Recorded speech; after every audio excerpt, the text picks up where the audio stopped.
I'm a volunteer with Mission Restorative Resolutions. Hi there.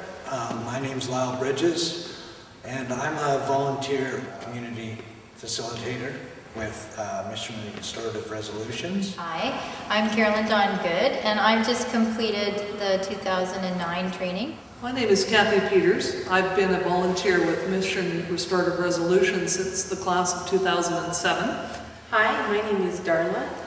I'm a new volunteer for Mission Restorative Resolutions. I graduated April 2009. Woohoo! I believe that justice is part of what makes our community whole and harmonious.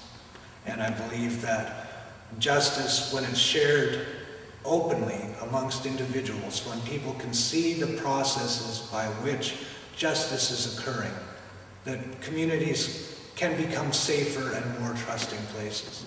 I think over the course of time, it's the irony of our society that as our population becomes more dense and our cities become more robust and diverse, families isolate more, and we become a 911 society where we wait for a conflict to be severe enough that we feel we have to call in for professional help. That's a very expensive solution. If we can deal with harms and conflicts in the community before that time comes around, it has a benefit to our community in terms of our connections to each other, our sense of feeling safe and engaged in our community, and it changes what we see in our community. So restorative justice is more than an alternative to the criminal justice system. Restorative justice is a way to build our community as a network of connected individuals. When I think about restorative justice, I think about justice first, and justice has been traditionally something about crime and punishment, thinking about that. And over the course of studying with restorative justice, justice became an idea of how to repair the harm that's been done. And justice had to do with a win-win situation rather than a winner-loser conflict like that. So that became something different to me when I thought about the word justice. Restorative meant what came back to what originally was. So let's say we start off as an idea of what originally is, perhaps is peace, is an equilibrium. And then a harm that's been done breaks that apart. So how do you restore that back? One of the significant outcomes of the restorative justice program, in my view, is the ability of the person who's been harmed to meet with the party that has done the harm to them, to have an opportunity in a safe setting to discuss how that felt, what's happened since, how their lives may have changed as a result of that occurrence, and to work with the party that did the harm in reaching a resolution or an end to that event. And with the assistance of the facilitators, with the volunteer facilitators, to come up with a meaningful resolve to a harmful event, and to do that without a third party, to be able to do that face-to-face, individually, to work out a resolution that is very specific to them and to the harm done to them. I think that is of great importance and value to this community. The talking piece was going around that circle, and I was watching this room full of strangers who've never all met until now, or maybe we've seen each other but just never knew who each other was.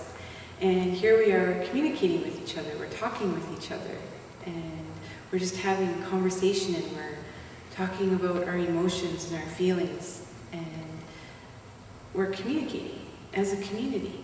What MRR does is we facilitate a circle process whereby groups of people, the stakeholders, can come together and can examine the issues from the points of view of each of the other participants. For me, restorative justice is a way for the community to have a healthy response to harms that occur in the community. It's been described as an alternative to the criminal justice process. I see it more as a part of a continuum. I believe the criminal justice system deals with more severe incidents of harm in the community. And those incidences of harm require a due diligence and a meticulousness that the criminal justice system provides, but it's often at the expense of the individual experience. I think this program assists the community, the people of Mission, primarily in providing a safe place for dialogue to occur. We deal with people who have been harmed. We deal with the people who have done the harm. We work with them individually, and then hopefully we bring them together to discuss the matter that brought them into each other's company. We work on a plan. We do that through the use of circle, primarily. When the conflict's brought within the confines of the circle, suddenly a solution is found that might not ordinarily arise when you look at it from 2 points of view. Because suddenly you have a diverse group of people sitting in a circle with very many points of view. And we meet with them individually and have exploratory meetings. And that meeting is time for them to share with us how they were affected by what had happened, the harm being caused. And in that meeting, we are able to also explain to them about our confidentiality, how we are there only to make sure that things flow. We don't suggest or give advice. We're there with no judgment. It's not our job to do those things. Before a case can be accepted by Mission Restorative Resolutions, there needs to be an understanding among those who have been harmed and those who have committed the harm that there's an account, that someone is taking responsibility for this action. So we never walk into a case without knowing that people are ready to stand up and talk to each other. So a case that's referred to Mission Restorative Resolutions already has an initial agreement about what has occurred and who's involved, and people are willing to take responsibility.